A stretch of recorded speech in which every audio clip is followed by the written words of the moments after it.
All right, looks like we're all good. Hello, everyone. Welcome to just another week of this political discussion, education time, where we flex our brain muscles to get them working, gears turning, just to think about the material condition at hand, just to get us developed in that development of the material condition and understand why things are the way they are. People stuff happens for a reason. That's what we're here to break it down. So, first off, strong point Marxism. Now, Marxism, right? It could be a big scary word to some, right? Or it could be something inquisitive, inquiring. Most people don't know what Marxism is to exact point, something that they describe. Maybe it's just a passing phrase that people have heard. But, oh, I've heard of Marxism, this thing, that, oh, that communism thing. I've heard of that stuff. So we're going to hash it all out today, right now. The differences between Marxism and communism and how communism relates to capitalism as antithesis, but everything within this framework of Marxism is this dialectical and historical materialism. And it is this understanding and outlook how to treat the world as it comes to in throw. So any phenomena that you may think of, actions, any sort of which environment, conditions that you may exist in, all of that are coming at you all at once. Everything is coming at you 100 miles an hour, full throw. Bam, life happens. Doctor's appointment. I don't know, job, call out sick, car got broken down. I don't know, something happens down the street, boom, boom. All of these phenomena, all of these things, very some small things to your local life, to grand big things like national policy, lawmaking, your government, or your big corporate entities, right? Big giant scale production. All of these phenomena can work and be explained by this outlook of the world, dialectical and historical materialism. Get it now. So we'll break down all of these terms, dialectical, historical, materialism, and bring them all together to make it all make sense. So first, I'm going to break down the first word, dialectics. Dialectical. What does it mean to be a dialect? So me personally, I'm still on this journey of understanding dialect, reading all these books, reading all these philosophers' understandings of how people apply this mode of thought, this critique of the material condition as the phrase whole. But dialectics simply is that addressing of the which that's thrown at you, look at it and investigate it further. The dialectics of any sort of which phenomena you want to break down starts with the object at hand. I'll do a little example. The object at hand, right? See fabric, this is a headband, just like this one, with this little logo right here. This is thrown at you, right? So in a sense, this is the first time you should be seeing this object. Seeing this on my TikTok or any other page before, but for the majority of people, this is thrown at you right now. What you can see is describe about this item sets the foundation of your understanding of this item thrown at you. So headband and stuff, and we can go into how that headband was made, where was the fabric sourced, exactly how was the design made. That investigation process is that process of dialectics, and more so historical dialectics. The dialectics in general is just that picking apart of what is at you or picking apart of what is in hand to give you a better understanding of the world so that you can better articulate, conceptualize, and share those thoughts with other people. So you can then turn around and say, hey, I know this, X, Y, and Z, these sort of details and such, which give me that understanding of how the material condition works and operates and functions, which is materially true. That is how we get our absolute truth. That is how we remain confident in understanding of how the world works, right? It's easy, simple phenomena, gravity. Oh my God, it drops. And I knew it was going to drop before I even let it go of my hand. But that's pretty much basic concept, basic knowledge that most people should know. But you can also translate this to much more complicated ideas, like as we'll discuss Marxism and communism, how to articulate it, share it, and describe it to its material true form as it has been presented in the material condition. So that is exactly what we're here to do here with that dialectics as the foundation of an understanding of how an object exists. All objects exist in material condition as absolutely true. This is absolutely here with this little dongle, an iPhone, right? For these things right here, that exists absolutely true, and I can describe it to you, and I could, fetch you off somewhere to go get one yourself. Right, here's a little scratch pad for the little guy I have. That guy who owns me, that cat thing. Scratch board, stuff like that, all stuff that you can have materially in your hand, describe, feel, touch, and understand how it exists within the material condition in relationship to you and the relationship it has around you. Well, So dialectics is an understanding between relationships. Not one thing is completely isolated to a vacuum for its understanding to become apparent. Anything to have meaning, it must be considered in a sort of relationship. Even when you describe objects, its color, its texture, um, the things that it can do for you, like food, the type of taste, the spices, where it comes from, country of origin, and stuff like that, all must be considered within this relational framework that you have to consider. So when you describe something, or you describe anything, it's always going to be in relation of something already considered or already established. Like color, for example, you cannot describe color without the phenomena of light and that bouncing of the light, which was projected from the surface or from the object to reflect what you see as color. Color, how color works is when light bounces off an object, all of the colors are absorbed except for the one that you see. So this red headband, the light bounces off of this, or light is absorbed into this type of material, and the only color that bounces off or is reflected, right, what you see is this red, yellow. So you must consider this relationship, and that is a relationship considered or already considered when we talk about color. And color is just one of those things that we can describe that already has this established understanding. Because how else would you describe color, right? If we were to get into that needy physics, just whatever's thrown at you, whatever's like this is red, red. And we can all agree that yes, that is a shade of red. That is red. That is absolutely true. We are good understanding of that. You can go out and tell people, hey, this headband's red, and they'll be like, yeah, that's pretty much red. That pretty much establishes your understanding, establishes like a mutual understanding of, yeah, this is that. Relative truth just became an absolute truth or relatively absolute truth, depending on your population. But more or less, you can now describe stuff as they exist. It is, of course, much harder to do this with ideologies, modes of productions, intense concepts that come from these political theories, political discussions as well. But starting off basic can hash out these items that you have, your objects in hand, to help you build up the dialectics of understanding how the world works, right? Stuff happens for a reason, not everything happens for no reason, right? There's a historical process to this development of things. That's the second part. So dialectical, historical, the second part. Historical meaning it has a what I like to call definite sequence. Not to get into that term, but there is a sequence at which when stuff happens to make a string or a story at which we can tell how stuff becomes, how stuff are, how stuff exists, right? So historically speaking, in the making of this, I could tell you where I got this fabric from, when and where I got the yellow thread, when and where I got the sewing machine and embroidery machine to make this from scratch, right? There's a historical process to everything. All of those historical processes come together all at the very end, nicely packaged to what you see right here. It didn't always look like this. At one point, it was a flat piece of fabric at one point with no design on it. And then at one point, it was a flat piece of fabric with the design on it. And then it was folded, then sewn together. And then it's this thing right here that you see, headband. Boom, that's how headband. But that is essentially the process of your historical part of your dialectics. First, you begin with that investigation, and then you string them along in some sort of way or story to tell to make up its being and understanding of how it becomes and how it came into the thing that you see. So, historics, dialectics, almost one in this can't can't separate them in this type of method of analysis of the material condition. Kind of goes hand in hand. You can't have dialectics in this dialectic materialism without historical reasoning or historical understanding. Because how else would you describe this beyond throw to give you a deeper understanding of what this exists as? How does this object or any object, doesn't have to be this headband, any object you hand, maybe you have a pencil near you, maybe your phone on you right now, you'll have like a laptop in front of your computer, a mouse, or whatever, camera and stuff.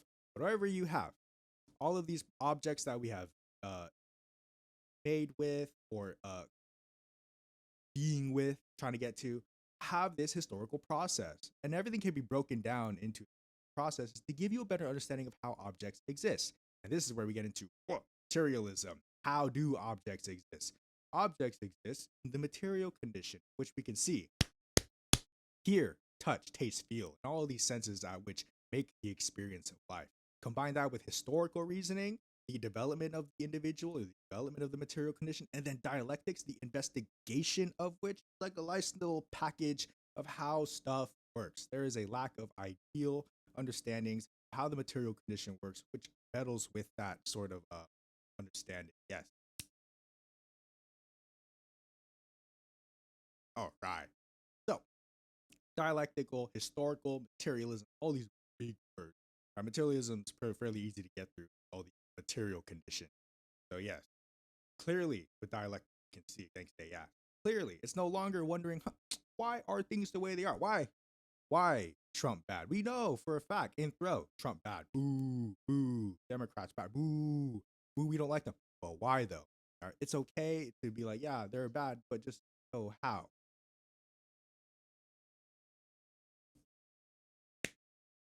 Yes, oppression bad. They do oppression. That's why partly. Oh yeah, you're good. You're good.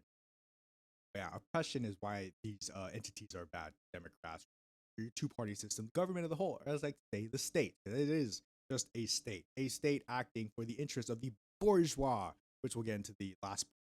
Dialectical historical materialism breaks down stuff into a point where it's like, well, I don't have to understand why, or I know why now. I don't have to wonder why are things the way they are, and then move on with my life to never find out why. That's where dialectical materialism comes in with the broom, with the little bucket, and be like, you know what, guys, we're gonna clean this shit up. We're gonna be like this, hash everything out right now. Dialectical materialism tells you through this method of analysis how the material condition functions, works in relationship to you, me, all the stuff around you to make sense of the world, to build your understanding, have confidence in the explanations of what you're understanding and be thrown at, to break it down in such a way where it is no longer fearful of anything that you may have, come at you all willy nilly.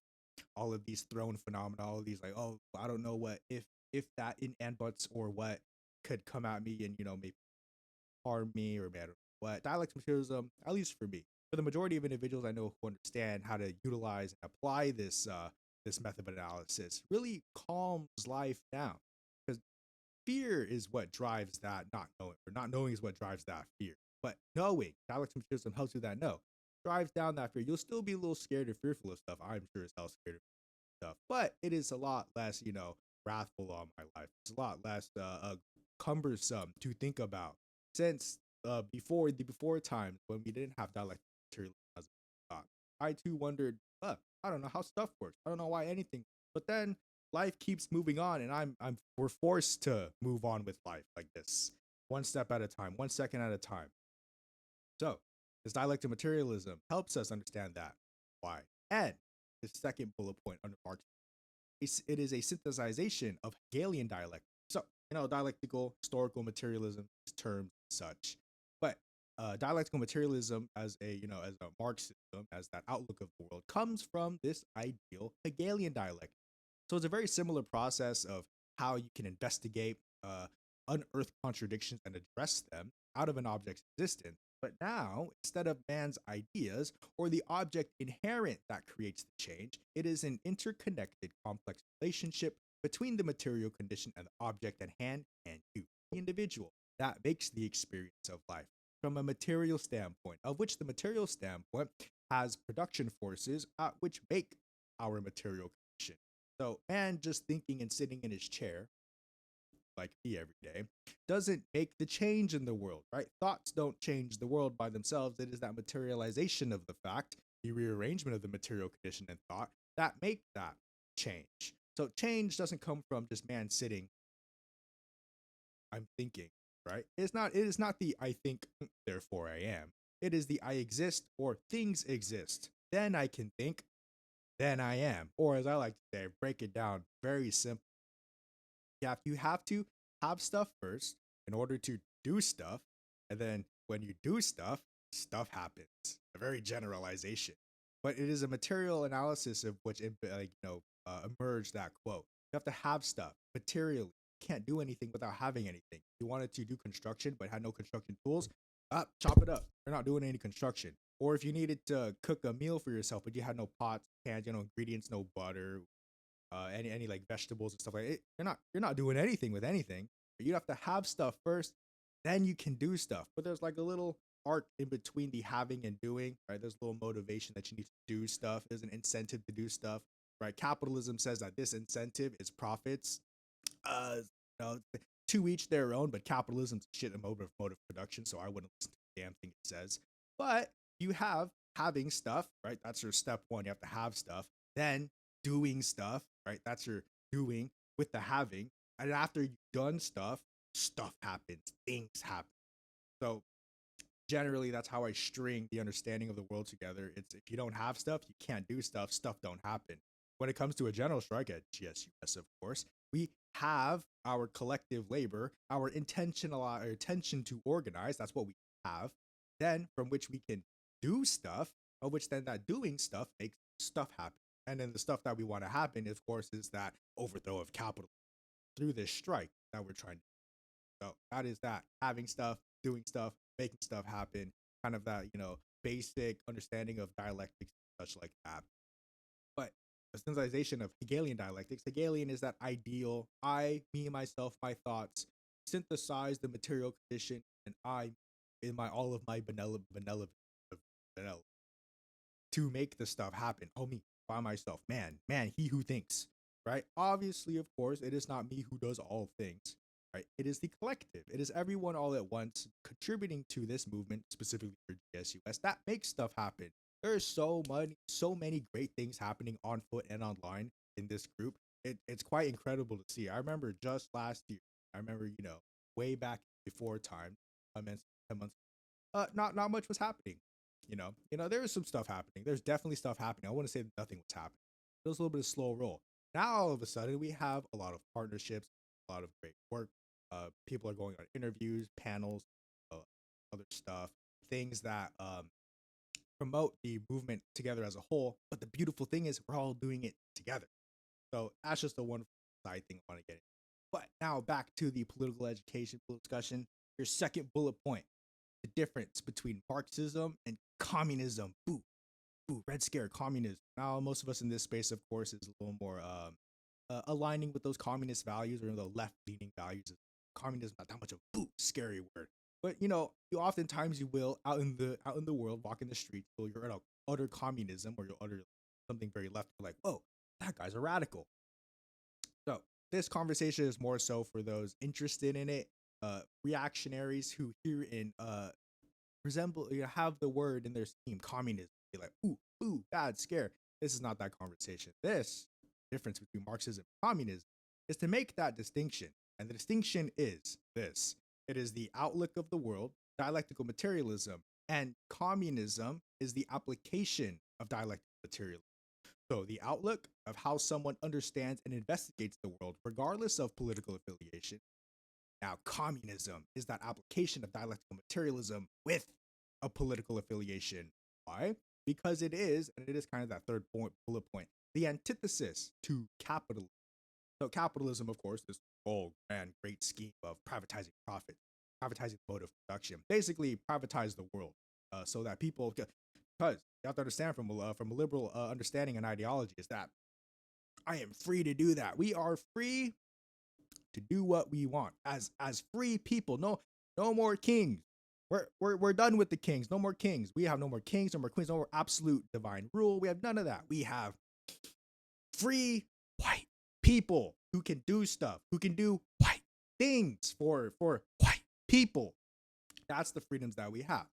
So in this liberal, right, democracy, in this era of this capitalist mode of production, this imperial techno-feudalism, I don't really like the term, but it does kind of fit well. You have digital kings and queens, right, who of their own domain have absolute divine and right control over their company. Call them mini kingdoms, right, little kingdoms, because you have a CEO or a king, and you have a board of shareholders, or your king of court, or your lords and knights, to make the decisions. So is it really different from when we had king? Dude, it's just now there's more king, and because of a liberal ideology and because of this freedom thought, you can choose which king you want to serve, right? Whether it be Burger King, you want to go ahead and labor for and sell your labor in the market to induce that economic activity, or or you want to go to McDonald's or something. I don't know. Choose your king. That's your freedom, by the way, as a citizen. As a citizen in this capitalist hellscape, those who don't own the means of production, proletariat, those who sell labor. Your choice, your freedoms is to essentially, right? Here we go. Choose who you want to slave. That that may be a little bit extreme. I don't think it is. But that's essentially what's happening. There is very little freedom, very little choice for the proletariat, for the individuals who sell labor, to actually make a material change from their own volition because they don't own the means to produce anything.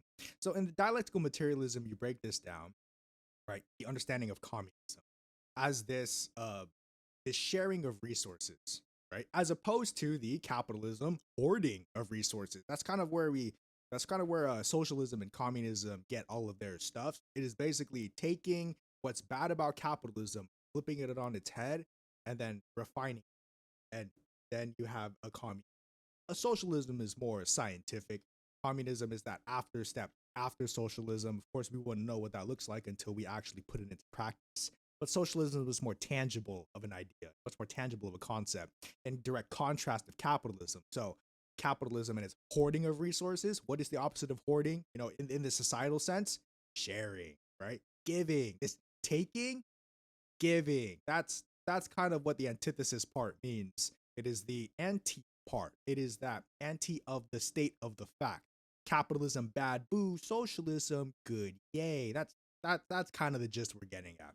But to get into more deeper economic analysis of capitalist mode of production versus socialist mode of production, uh, we have private owners in capitalism. Capitalism has private. You have all of these people who own the means of production, and of course, recognized by the state. And this is important to understand. Recognized by the state, enforced by its military to keep this recognition of this private ownership. Because who's to stop you, the individual or someone, from walking into a Walmart, grabbing something off the shelf, and walking out, right? No one really, unless the piggies are nearby, unless the Walmart security pigs will come and haunt you. That is who is enforcing pigs, cops.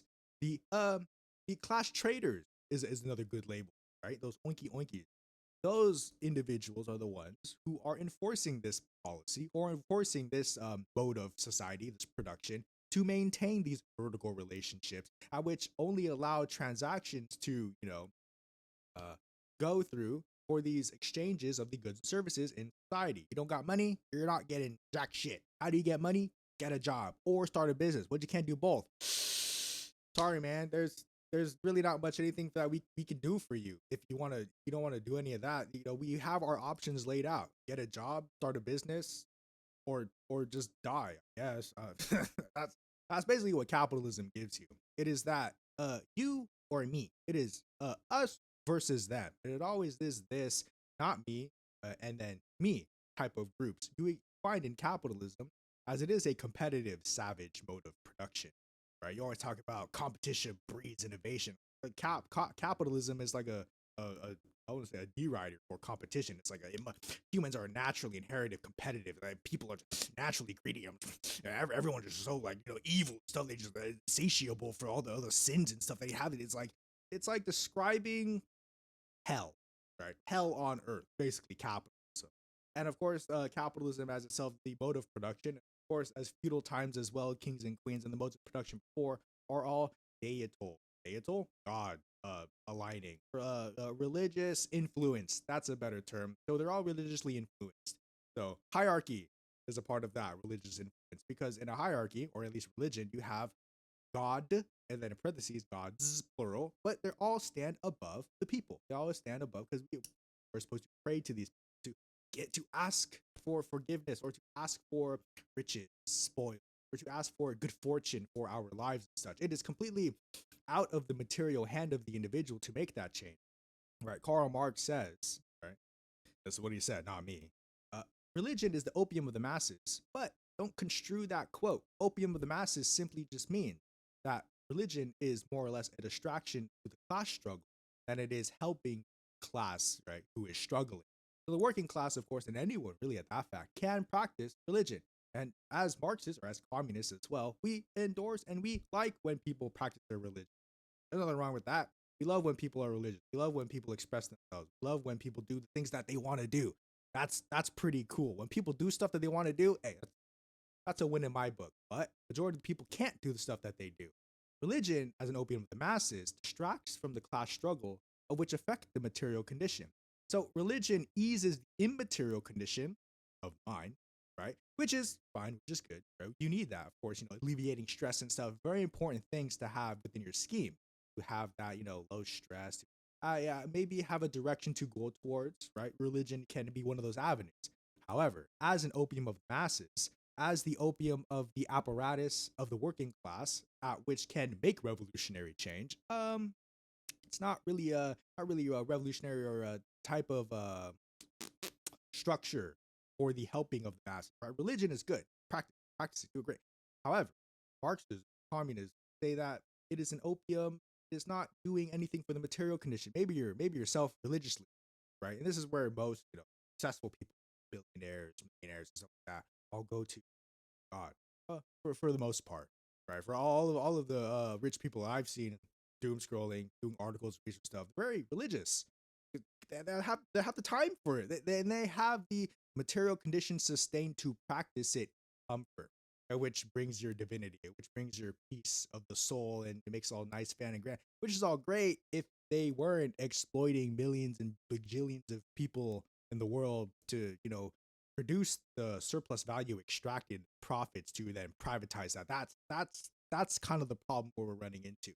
Practice religion, that's fine. We like that. We like when people do stuff. However, the stuff that you want to do is actually affecting bajillion people in the world who don't have that access, who don't have that sustainable material conditions to practice such a religion. Right? That's kind of the problem that we're getting into. So capitalism and its antithesis, communism, right, addresses these contradictions in society. Right? People want to do stuff, people can't do stuff. Communism says, well, we can rearrange this mode of production to help people do stuff. But then you have these individual owners of production, small groups who, recognized by the state, forced by its military, from its bourgeois apparatus, right, to make these conditions as such. People own private property, which then people can do whatever they want with their private property, to which then they can, which is the most part, profit off of that private property. And private property also extends to intellectual property as well, which then becomes digital private property, which then you can say, hey, that specific design, I patent that. That's fine. The state says it's fine.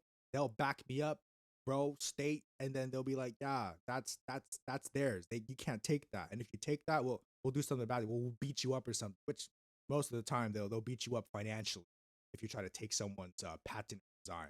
That's that private property. That's that intellectual property. It's where you can do stuff, kinda. But if you own the property itself, then you can do anything that you want with it. And that's freedom, by the way. That's liberal ideological freedom, but people have the capacity to own stuff and then do whatever they want with it. That's pretty much the end of life, where you have stuff and do stuff with it. And that's the human experience, according to the liberal individual. Don't concern yourself with any part of any politics of any part of the world. That's not your property. That's not your problem. You also have the freedom to, in this liberal society, to not care about people. That's a freedom granted. You have the freedom to be an asshole to people. That's a freedom granted to you, by the way. Most people like to use this and enjoy this. Wow, I'm free to be an asshole and no one can say anything because of my First Amendment. Wow, isn't this just a great society? You have the freedom to be an asshole. Boom. You have a freedom to not care about other people. Boom. You have a freedom to build a business that exploits people and these people in impoverished conditions. That's a freedom you have. That's a freedom that everyone has. So I like to say, if you want to make a lot of money, you can. All you have to do is sacrifice humanity and be okay with exploiting people. Those two, if you can reconcile those two horrid issues that you shouldn't do, yeah, you can make a lot of money. And notice that when people do that stuff, right, being okay with exploiting people, knowing how to, and being an asshole, right, making a business to be exploited, you can make a lot of money. That's pretty much the general gist of the capitalist mode of production. It is the ability to be free, right? But free how? And that is where we get into that investigation process. That's where Marxism takes capitalism, contorts it, addresses its contradictions to make the communism, at which we're like, oh my god, this is like, hey guys, this is actually a better alternative. It's communism, right? And this is where you get your Red Scare propaganda from capital or imperial forces from the U.S. and of course the globally northern countries, where of course they go and say, no, actually communism bad because capitally induced famines. No, communism bad because capital induced genocide. But they remove the capital induced part. Most, if not, most if not all of the genocides and horrid acts that proclaim to be from USSR or Vietnam or from the socialist, Cuba and such, all these horrid conditions were from capitally induced countries. It was induced by capitalists and individuals who don't want to share stuff. It's just a lack of sharing, guys. I'm like, come on, billionaires, you got $1 billion. If you shared $1 billion with us, you'd still be a billionaire. It's not that hard rocket science, but it is on purpose and intentional how this stuff happens because they are free to do this. Billionaires are free to hold their, it is within their right, and they can do that because they're free to do so. Recognized by the state of which has a military to enforce that. The people divided cannot stand up against this oppression because they are too big monster. Hoorah, right? But we, the people collective, are even a bigger monster. You know how we outnumber the billionaires like 1,000,000,000 to 1. No, I'm kidding. But yeah, we outnumber the billionaires a lot to 1. So it doesn't take a lot, right? It takes us all, but it doesn't take a lot to outnumber the forces which stand against us. It is that military, the military with their complex machinery, that complex armed forces, which capable of apprehending and, God forbid, assaulting the masses to keep complacent because no one wants to get hurt. I'm not saying General Strike Corps is very inherently peaceful. That's what we try to keep the peace around here. We don't want to do anything violent and such, right? Taking up arms, both physically and mentally, are part of self-defense. That is not violent, right? It is to arm ourselves in recognition. Now, it only gets violent when we are agitated against, right? The communists will be the last to oppose a peaceful transition from capitalism to communism or socialism. It just so happens that should we try and do that, our violent and reactionary state, US government, and the globally northern countries will make act and will, harm that socialist experiment. Have we not seen 1900s, basically the whole entire century of 1900s to be like US here or the US here, right? Social experiment over here. All of a sudden, freedom needs to be established in these areas. Democracy needs to be protected in these areas. And all of a sudden, when a new social experiment comes up, it's the same. It's the same script, guys. Freedom, raw and oil, money, big profits, exploitation, mode of production privatized. That's freedom. People are allowed to do stuff whatever they want, and capitalism is just enabling the U.S. to just do whatever they want, right? Oh, there's people here, indigenous and of the native, and individuals who are of the land, take care of the land, and love the land. However, there's about a gajillion dollars worth of diamonds and natural resources under that land. So we're just gonna have to do this fancy term, this really neat concept, colonize the area to then extract those resources for basically free.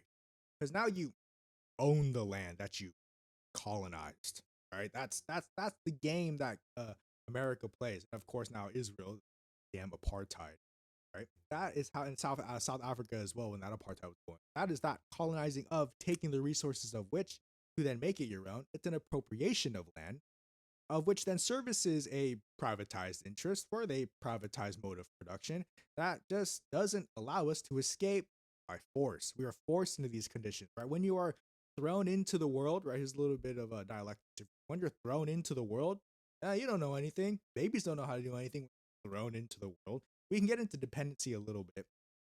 When individuals are born and thrown into the world, they are dependent on other individuals to take care of them, to nurture them, to provide them the knowledge and understanding of the world so they are prepared to walk amongst society. Right? Some people do it better, some people do it not as good, but that's I would say that's a societal issue. Can't blame the parents for the entire thing. Right? Should we have a nice, excellent social system that actually nurtures and educates our kids, the youth, the world would be so much better. That's what I'm saying. But we get back into that how development of capitalism, development of that mode of thought makes people into reactionaries, right? Into this hating of this communism, into this misconstruing of the facts of what communism is, right? From that Red Scare propaganda. When an individual is born, they don't know anything. They'll only know what they have been told and see and experience. Hugh Newton, learning, or people learn stuff is a learned human. It's a human behavior that people learn, right? People can learn through studying, acting, participating in experiences to develop that understanding of the world. And when people develop and engage in the systems which advocate for this liberal ideology, this capitalist mode of production, to understand that change may only come from businesses, and to hate the government for some reason. Like for me, I'm a big fan of the government, not this U.S. one. Stop you right there. Not this U.S. Basically a dictatorship government, but I am a big fan of the state and the use of the state in which to socialize our production. Right? We can have a little argument of what the state is and whatnot. But just to say, US state, ooh, bad for its particular reasons, for its reasons of being an oppressive state, a state at which will utilize its military force to enact its oppression over the population it desires, and most of the time it's going to be those dirty commie bastards, those pesky annoying socialists, and those authority hating anarchists. Boo, the left flank must be abolished because they threaten our freedom. Ooh, they threaten our freedom. That we must. That is a justifiable act to enact violence to get them, because we have to get them before they get us. Type shit. That's kind of the mode of thought. That is that liberal ideology. It is that I am I am free to act and do, especially if it's for my safety, my individualism, safety, just myself. I was in my seat. I'm on the ground, crisscross. So communism, right? Its antithesis. Capitalism, to privatize. Communism, socialism, to socialize. That's why it's called socialism. You want to socialize stuff. Capitalism is that privatizing of, when you capitalize on something, it usually concentrates to a particular vessel, like business and stuff like that. So capitalism, privatizing. Socialism, to socialize. So when we talk about mode of production and production in general, and how goods and services are produced, distributed, and consumed in a society, you can really see how this capitalist mode of production nails all of them in a privatized scheme. When you buy something, something is on the shelf, before you can even leave the store, you must tend and pay for it as a part of a transaction, an acknowledgement and a consent to give the good or resource, the service, to the customer, the consumer at this hand, on behalf and hand of the business. That's how we trade and exchange stuff. I want X, Y, and Z, and then I want this, and we do that, and then that's basically how transactions work. That's not capitalism as a whole. It's just so happens that capitalism has appropriated this process so much, where it takes up so much of our lives. Whereas like you can't think of anything really like, no, how much would that cost? A toxic mentality, right? It's like you go somewhere, you need something. How much would this cost? Really, it shouldn't cost you a dime for most things. I would say most things should be granted to you for free as a living individual. Hot take. I don't know. That's just me.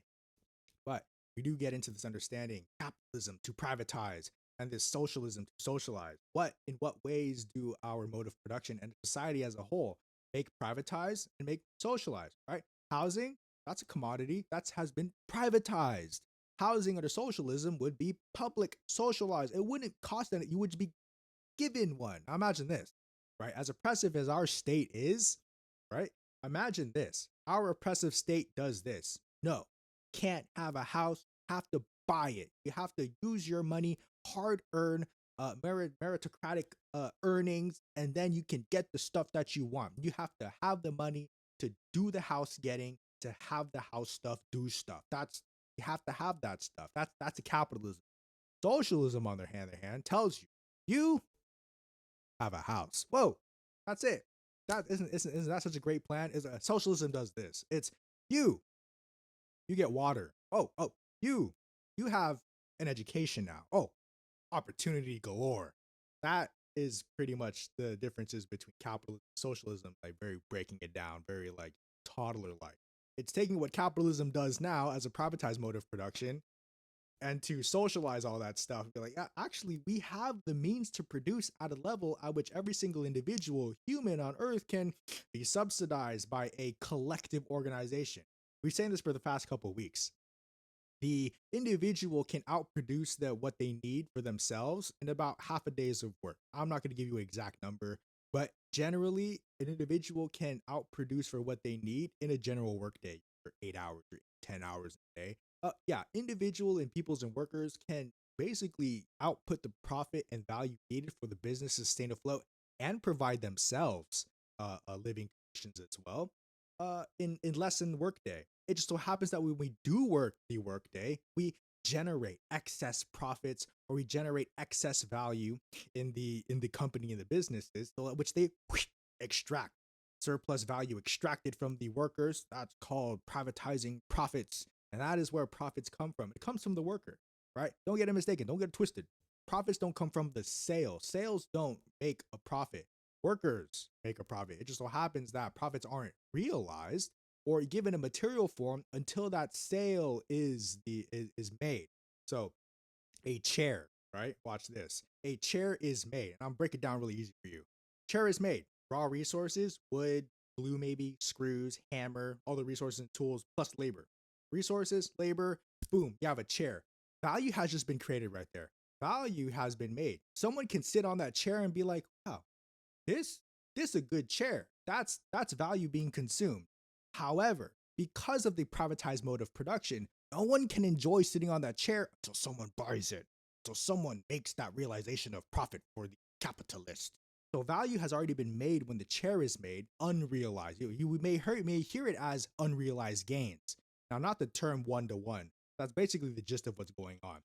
There is no realization of any profits or any monies made when that commodity has been produced. We call this commodity production. It's where you make shit and you hopefully that people buy shit. And usually you produce an excess. That's commodity production. It's almost always done by machine or heavy machinery. That's basically the hallmark of industrialization. It's commodity production, right? Toothbrushes in a line, right, going down the conveyor belt. That's commodity production. Producing an excess. You don't have like a target number. It is not what we call a planned economy. So in a planned economy, we take into account all of these value producing. And when the value is created for the chair, the worker, right, gets the profits once that chair is sold. That's the difference between capitalism and that socialism. Is capitalism, when they realize the profit, all of that value was already made. It just now is owed to the worker. However, this is where exploitation happens. Instead of giving that money or that value produced by the worker back to the worker, now that value and money is hoarded to the capitalist. Ooh, that's where they get their billions of dollars. But now let's scale it up. Now instead of one person making one chair in an hour, which the capitalist sells for $100, uh, hear me out. 1,000 people making 1,000 chairs in an hour, to which then that one bourgeois owner then sells all of those thousands of chairs, right? 1,000 chairs in the 1 hour, and then only gives a little divvy to the workers because this is my business idea. This is all me. Individualism, intellectual property. This is all me. Private, state. Tell him, sorry, man. I'm a state. I'm a military. You have to listen to him because he's the big guy. And then the capitalist is like, that's right. And then what he can do as a worker? Nothing, right? This was before unions happened, and then unions happened, and then it got a little better, right? Thank you, 8-hour workdays. But that's how capitalism extracts that surplus value. Worker makes the chair. Value has been created, just not realized through a monetary form at which exchangeable in the market. You sell that chair. All of that value is supposed to go back to the worker who made that chair. He hath mixed his labor with to then, he then owns and stuff, or he materializes the labor. Selling of that right there somewhere in the middle. I don't know where it happens. Capitalist extraction of profits. Boom. That's how billionaires become billionaires. I see a question. Would it be more ideal for the profits to be equally split amongst workers? So Karl Marx gets into this. There is no equalness about people. So, the quote, the phrase, all men are created equal. Ooh, we don't like that. You would like to think all men are created equal, all people are created equal. So it was like equality everywhere. However, not everyone is created equal, right? Some people may have and are born with disabilities, and we must address those disabilities with that understanding of how society can help them maneuver throughout society, maneuver throughout our ability. So, yeah, there's no ethical capital. We can consume, no ethical consumption, but we need to consume anyways. But to address the question, um, the workers would all share in the profits. So it would be more equal of the workers getting the profits, because then it would be democratically shared amongst the worker collective. And the worker collective, of course, owns the business. So instead of just one guy at the top little CEO guy and their group of shareholders up here all the way down, and then it's a trickle down economics. But the guy makes a gajillion dollars, $1 billion up here, and then it's like the next row gets like $300,000 for their yearly salary. The next row gets like $100,000 for their salary. Like your CEO, your CFO, CCO, and all of your corporate executives. And you go down middle management, this area, your corporate office workers, and then you go down a little bit more, and then you go your managers, supervisors for your local region, and then you go your supervisors at the stores, and then one more at the bottom, retail workers. I was trying to build a pyramid for retail workers and stuff. That's basically a pyramid scheme. It's where all of the profits go to the top, and then you hope that it kind of goes down at that point. Like you kind of want those profits to trickle down so that people can live. It just doesn't work out like that. They're all the people at the top hoard the money, and so it's like, can I get some of that? And they're all no, and you're all, damn. I guess I'm just gonna not live anymore. That's basically how it works. Splitting the profits among the workers equally, that's a step forward. That's no longer big bonuses going to people who don't do jack shit at the workplace, talking to you upper management and CEOs and such, right? So we want that a socializing of that profits is what we'll call it. Is that equalizing of that profit? So let's say UPS at 1 year, because I used to work there, made like $13.6 billion in the year. That's a lot of money. I think excess profits as well. That was already after gross revenue, paying payroll, HR, all salaries, expenses, parts for trucks, shipping logistics, stuff like that. Oh, that's all done. 13.6 profit, $1 billion profit afterwards, of which then shared and divvied up between the shareholders, the CEOs, the high level executives, and such. What do the workers get? It was the end of the year, so they got Christmas off. That's it. they always get Christmas off. The company always knows how to take care of their workers. Pizza parties and making sure that holidays exist so that they can take that pizza party.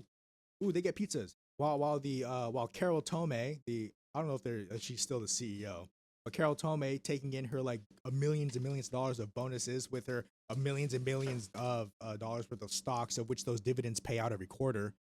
The people, the workers, the package handlers, the drivers, the mechanics, the clerks, the on floor, the belt operators, the maintenance and staff around the building for each warehouse, nothing, zero. Even they're a part of the union. Most UPS workers on the floor are unionized, either the Teamsters or machinists if they're working with the belts and stuff, or the trucks. So most of the UPS personnel are unionized. It just so happens that they are not, I want to say, well organized. They're a well organized union. It just still exists this crazy dynamic of boss, oppressor, and employee relationship, of which the employee is still reliant on this corporate entity. So unions in the UPS space, at least from my experience, it's not this equal, term, because when you establish a union, it is supposed to be this equal term. Like, workers have negotiating power because of their labor that what they can withhold, and the corporate entity or the company that requires that labor to make the profit that they want for that business to grow. You're supposed to have an equal playing field when you unionize. Just so happens that it doesn't because of union gutting laws. Bam, bam. Unions are weak now. Now I see some strength coming back from the unions. Very, very nice to see. Very good to see. I love our people making more money, but of course, that's not the end goal. The general strike, of course, advocates for this owning the means of production, that sharing of the profits, because so long as the worker does not own the means of production, they do not own any profits as well, recognized by the state. I always got to say that. Like, why don't they own it? It's because the state says so, or more so because of the societal contract at which engaged with, of which complicit and compliant by the people engaging in it. So it's more so like the state, its ideology as well. But this coming into this society, into this mode of production, there is an understanding, at least nowadays in this liberal society. Boss makes the dollar, I make the dime. That's why I shit on company time. That's a little jingle saying. But that's where we get into that exploitation. Why does that guy make so much money and I don't? I do all the work. I'm there on the floor getting dirty, drenched in oil, doing oil changes, doing brakes on those trucks, while my boss sits in his nice little office shooting emails. Yeah, they finished that truck. Boom, that one click earned him about $500 that day. Isn't that a little bit insane? That's crazy. At least to me, that's crazy. I don't know. So that capitalist exploitation, that's everywhere. It's just knowing how to analyze it and understand that capitalist exploitation is not a feeling. You don't feel exploited. Feeling is variable, right? You don't need to feel exploited to be exploited. You can be exploited and then still feel like a hot shot. Just feel like I feel good. The material condition and rearrangement make that exploitation. And how does that exploitation work? We just talked about it. It is that worker producing, in that case, the chair, of which that chair was then sold, and none of the profits, though, or at least all of it, made it back to the worker. Somewhere in between that transaction between person buying it to corporate headquarters and counting and holding back to the HR paycheck of the worker, somewhere in the middle right there, profits have been extracted, taken away from the worker. That process itself, materially, absolutely true, is an exploitive process, because laborers are the ones who make that value. Laborers make value. Said it right here. That is true. When you make something, you make value. This, to me, valuable. Made this, right? My craft at getting headbands is getting much better. These are starting to look really right. But that's because of the hours and hours of practice I had with that stuff.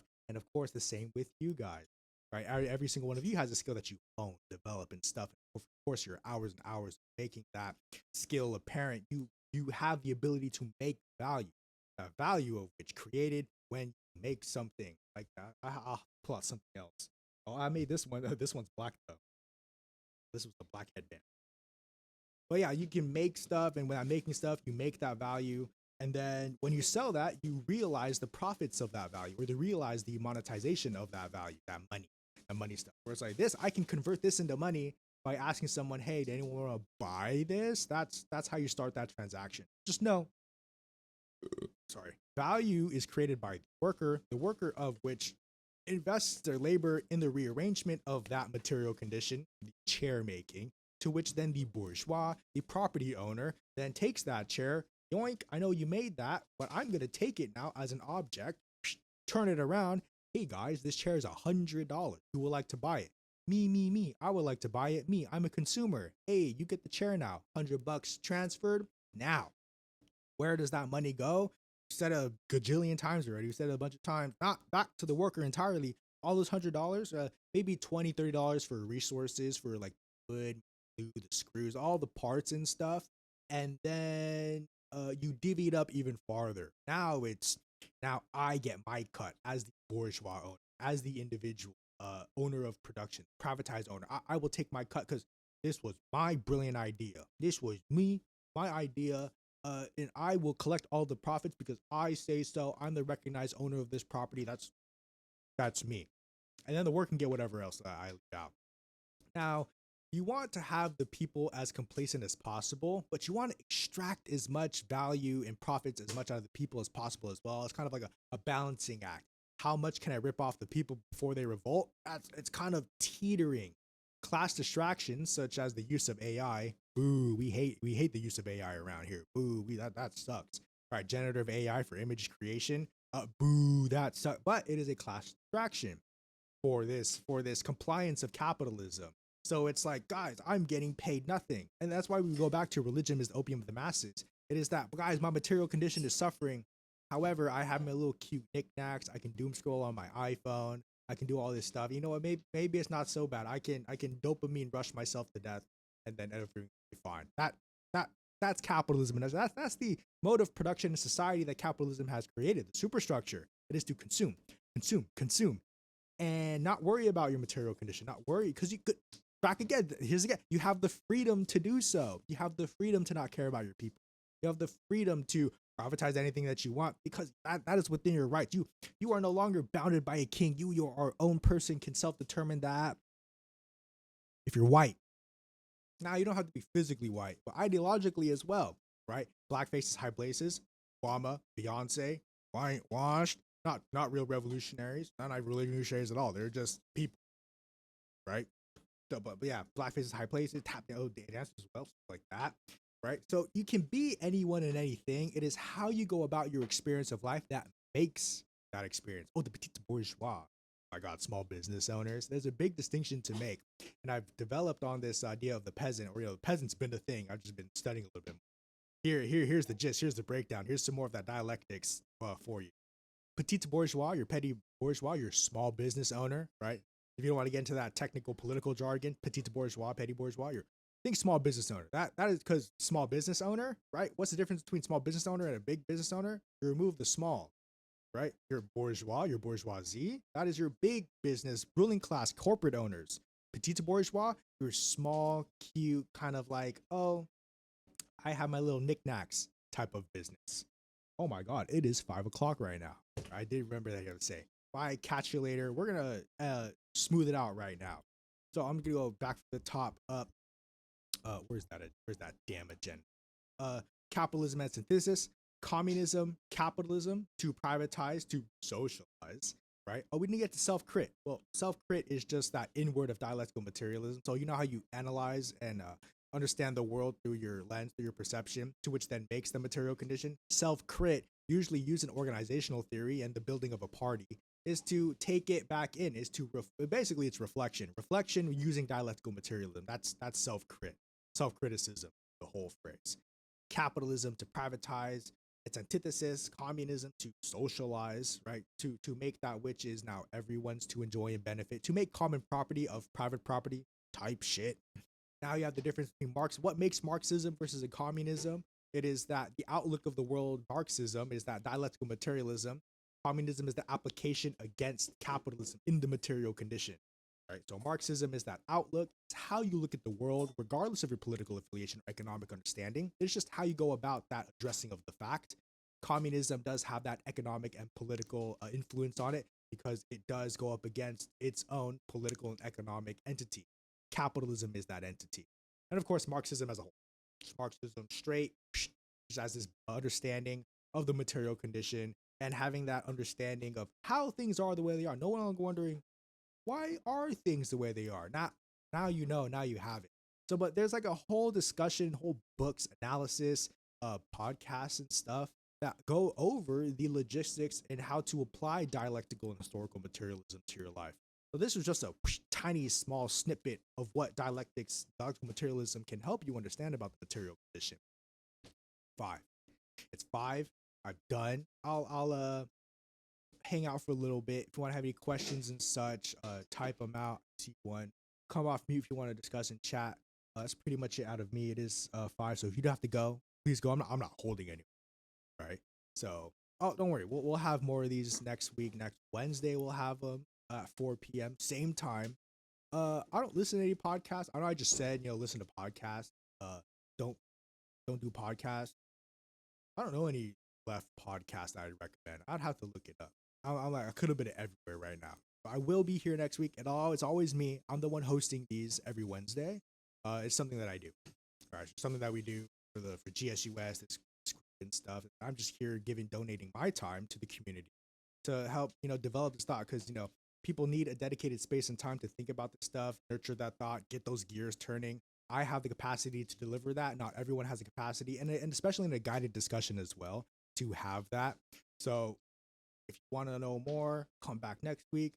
Our YouTube also has a recorded archive of all of the sessions we had before. If you want to binge them or have them in the background, maybe you'll hear something that's like, oh, that's pretty cool. That'll be on there on our YouTube. I can link that. But yeah, that's pretty much it. I mean, questions, stuff. Don't need me to hold anyone. If you need to go. I'll be here till, I don't know, a couple minutes, 4, 5, 10 minutes after. So I'll link that right now, or maybe someone will.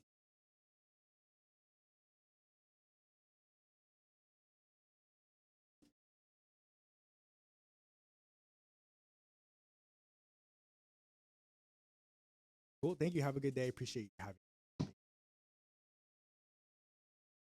Cool. Thank you. Good space, good talks. Yeah, if you need to go. No, I'm not holding anyone. Just here now yapping. Not doing much. I got party work this week. Oh my God, I'm so busy. I hate being busy. Thank you, comrade. Thank you. What we do around here. God, I'm so I have so much stuff to do this week. My week doesn't start until, never mind, my week started already.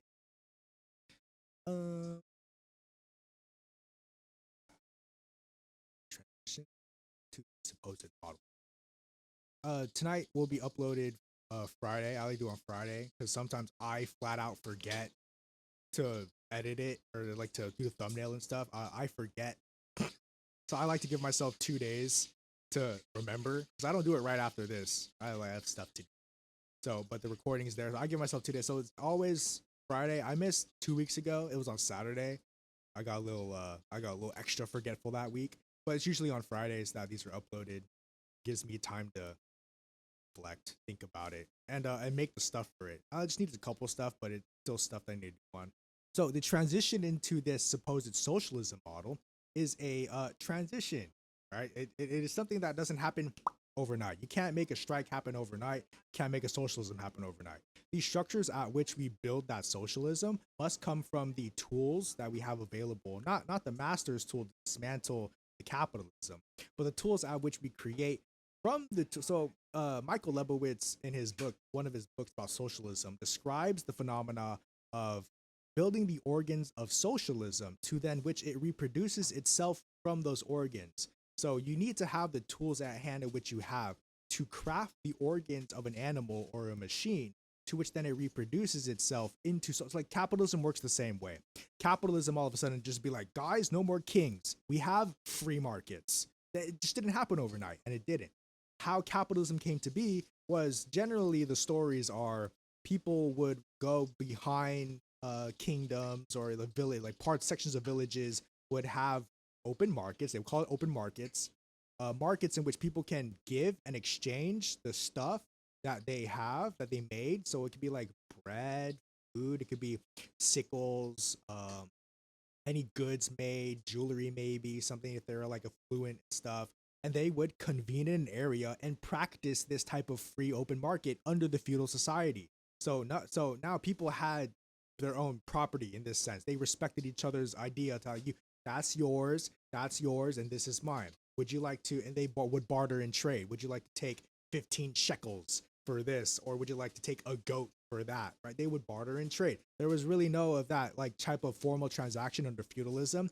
Capitalism built that up very slowly. So will socialism as well. And it takes the intentional act for the individual and community at hand to engage in those socialist practices, which then we take from how capitalism did against feudalism, how we must do against capitalism for socialism, right? That socializing of stuff, that no longer requiring of payment for stuff. You need food? Here you go, man. Here you go, buddy. That's all you right there, right? Under capitalism, it's like, you want food? I need that shmoney. That's how we make that transition. So the transition is going to look like many things, but we break down all of these processes, these projects and stuff that we do on a day-to-day into socializing those. So like that food stuff where it's like, I have food, you need it, you don't need to pay me for that. Here you go. It's on the house. You can have that because I care about you as a human. That's that. Yes, that is the exact premise of how capitalism will be destroyed through the peaceful revolution of a strike. Now, the headband that I was showing you, right, this one right here, is for the PRP. It's a more militant, it's still nonviolent for the most part, but it's more intentional on the overthrowing of capitalism in this like I want to say rush sense. I want to say violent either, but this overthrow is much more intentional to a political standpoint. So dismantling capitalism through mutual aid networks, that'll work for the general strike, because the general strike of what we're doing is to build those networks, of which then alleviates our reliance on the capital system, to which then our reliance back to the community system, the system at which then we can trust and rely on, because we see those faces every day in our community. Be like, hey, Joe Schmo, you got the water for the town? You're like, yeah, it's all purified. I got all the water. So, hey, Mark, you got all the food and stuff for tonight's dinner? Yeah, man, I got all of that. That's community building. It's that checking in with each other, knowing the faces of the producers of your community, right? So capitalism does this. It's, I have money, I want your stuff, and we can make that transaction without seeing each other's faces. Talking to you, DoorDash, Uber Eats. The dehumanization process and the industrialization, the machinery process and the taking over, it is isolating. It's hyper individualistic. That's a whole discussion itself, individualism. But that is pretty much the core tenet of capitalism and how capitalism keeps people at bay. It is that convenience of that dopamine rush, or that convenience of your commodities to make that scheme, to which then you rely on who? The corporation to get your means. So if you DoorDash everything, or if you Uber Eats everything, or you mobile service food everything, that's through a corporation. of which pretty much strongholded and guarded in capitalist clutches. There's no unions or any sort of which socializing of that type of market, at least yet. You wait until stuff happens. But that's pretty much generally it. It's your reliance on corporate system, dismantling that, then going to the reliance of the community. That is how we dismantle that capitalism over time. It is slowly taking away your attention from the big bad boo into the hoorah yay of people.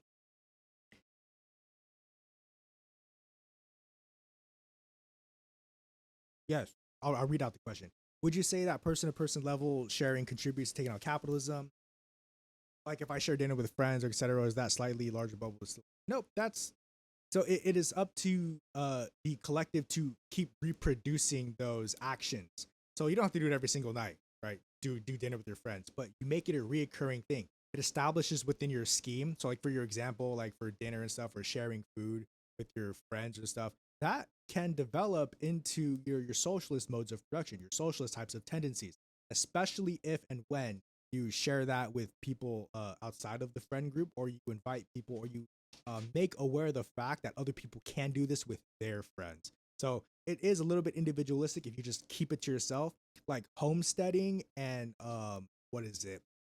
Communes that are isolated are anti-socialist because you're no longer contributing to the society at large. You're just maintaining yourself, which is it's not a bad thing, right? But to the aims of which socialism developed, it's not a productive to just isolate yourself to like a commune with a bunch of your friends or your family. You can survive off of your land. That's good for you and your family or your friends, right? Like it would be ideal for you to do that, live off the land, away from corporate entity, but then you're not contributing to society. And that's what socialism is about building.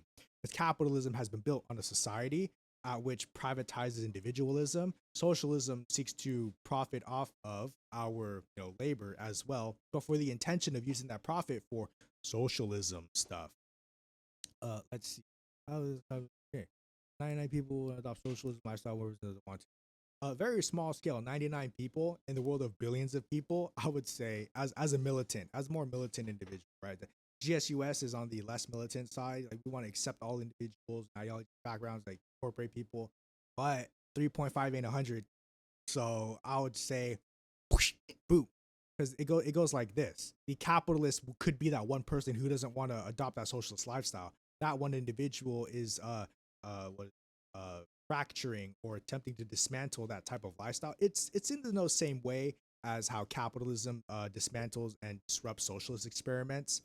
I had a thought I would say, but yeah, it's that the dictatorship of the bourgeois. So in Marx, in capitalism, in the Communist Manifesto, you will hear this term, dictatorship of the proletariat, authoritarianism. No, the dictatorship of the proletariat is when the workers or when the collective at large owns the state's functions and then uses that to oppress a class. Because the state itself, political theory, the state itself is an apparatus of oppression. The only sole existence of a state is to oppress. So long as there exists a state, there is no in total entire freedom of any people in a society. Even the state workers themselves, the bourgeois owners themselves, are not entirely true and free because of their state of oppressiveness, their oppression. So oppression is a condition that removes freedom because they have to oppress to maintain their conditions. They're not free in that true sense. So long as there exists a state, there exists oppression. Now, who does the bourgeois capitalist state oppress? Working class. In the dictatorship of the proletariat, the workers' state, who does the workers oppress? The bourgeois. So in this scenario of 99 people want to adopt, which is basically pretty much everyone wants to adopt this socialist lifestyle, like community, this giving, this building, the sharing of profits and stuff. That one person doesn't, that's your bourgeois owner. That's your individual who's like, guys, I don't agree with the socialized mode of production. Give them the boot. There you go. Kick them out. We have 99 other people who want to build this stuff, right?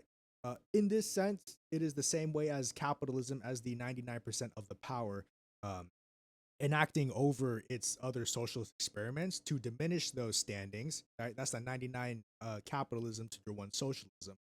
Flipping the scenario, of course, you would have your 99 socialists versus your one capitalist. Either which way, one of them's going to get the boot. That's how that works. That's how I articulate that. So it depends on your scenario, right?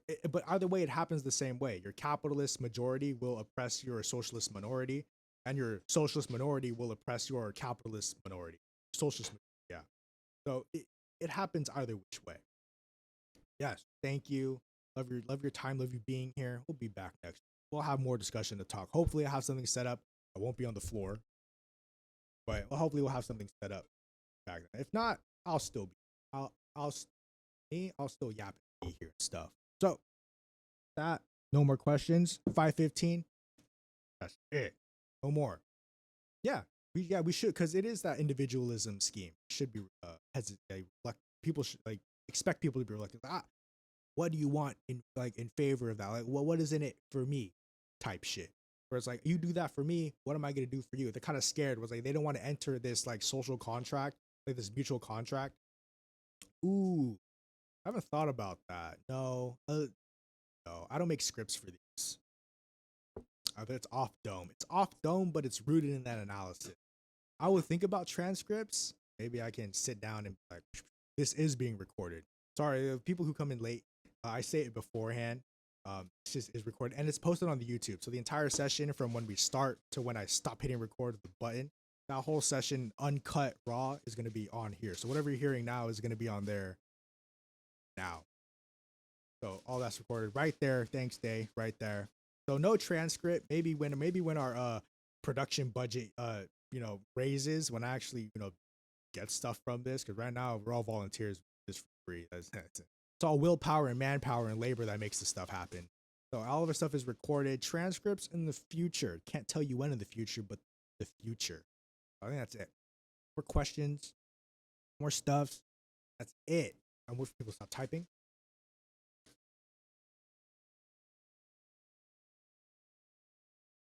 I like you, guy. That's right.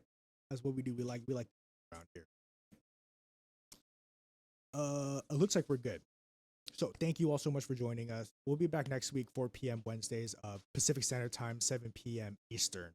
See you. Make it. If you can't, you know where they're being recorded. So thank you so much. Love you all. Take care. Peace and love. Long live resistance. All part of the people. All this nice stuff. Revolutionary mindset. Revolutionary suicide. Revolutionary communism. All this revolution stuff.